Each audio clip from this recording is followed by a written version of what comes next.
పార్వతీపురం మన్యం జిల్లా Saluru RTC complex లో సాలూరు విశాఖపట్నం కొత్త ఆర్టీసీ బస్సు సర్వీస్ను మంత్రి గుమ్మిడి సంధ్యారాణి ప్రారంభించారు. గత ప్రభుత్వంలో బస్సు ఎక్కినందుకు ఏ అధికారులు అయితే తనపై కేసు పెట్టారో ఆ అధికారులే ఈ రోజు తనతో నూతన బస్సును ప్రారంభం చేయించారని మంత్రి అన్నారు. ఈ సందర్భంగా మంత్రి సంధ్యారాణి డ్రైవర్ సీట్లో కూర్చుని బస్సు నడిపారు.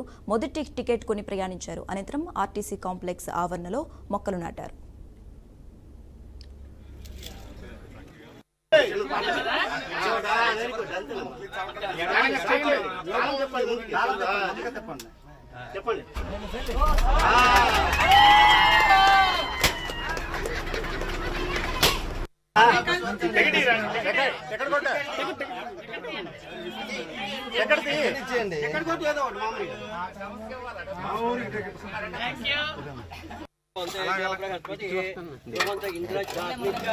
రాష్ట్రం ధారయితాం ద్రవం ధ్రువంతే వర్ణో రాజా ధ్రువంతే జో బృహస్పతి